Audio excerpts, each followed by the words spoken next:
ఇప్పుడే అందిన వార్త.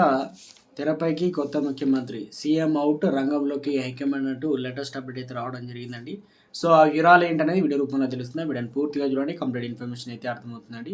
వీళ్ళు ఇంకెవరైనా సరే మన ఛానల్ సబ్స్క్రైబ్ చేయకుండా వీడియో వస్తున్నట్లయితే వెంటనే మన ఛానల్ సబ్స్క్రైబ్ చేసుకొని bell button all notification activate చేసుకోండి. అదేవిధంగా లైక్ చేయడం మర్చిపోతున్నారండి, దయచేసి లైక్ చేయండి. లేట్ చేయకుండా వివరాలకి అయితే వెళ్ళిపోదామండి మనం.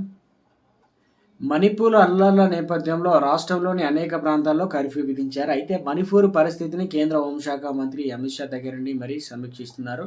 సీఎంను మారుస్తారన్న ప్రచారం కూడా జోరుగా సాగుతుంది. అందుకే మణిపూర్ కూడా వెళ్లారని తెలుస్తుంది.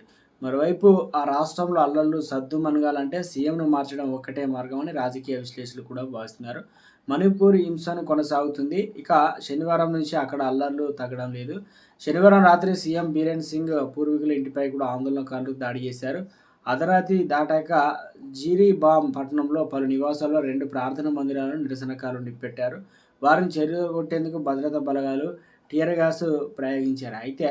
కాగా ఇటీవల మేతి వర్గానికి ఒకే కుటుంబంలో 6గురిని కూకీ వర్గీయులు కిడ్నాప్ చేసి హత్య చేయడంతో మణిపూర్లో అల్లర్లు చెలరేగాయి. ఇక మృతుల్లో 8 నెలల చిన్నారి కూడా ఉంది.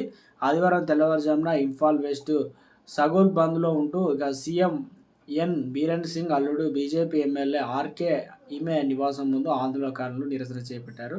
3 మంత్రులు, 6 ఎమ్మెల్యేలు ఇళ్లపై దాడి చేశారు. ఈ సమయంలో ఇంట్లో ఎవరూ లేరని అధికారులు తెలిపారు. అయితే ఫర్నిచర్ రోడ్డుపైకి తీసుకొచ్చి తగులబెట్టారు. పోలీసులు టియర్ గ్యాస్ ప్రయోగించి ఆందోళనకారులను చెదరగొట్టారు. అయితే ఇంఫాల్ వెస్ట్, అదేవిధంగా ఈస్ట్, వెస్ట్, విష్ణుపురం, దేవబాలి, క్యాక్చింగ్ జిల్లాలతో పాటు ఇంఫాలిలో కర్ఫ్యూ విధించారు. మొత్తం 7 జిల్లాల్లో ఇంటర్నెట్ సేవలు తాత్కాలికంగా నిలిపివేశారు. ఇళ్లను కూడా తగలబెట్టి 23 మందిని మణిపూర్ పోలీసులు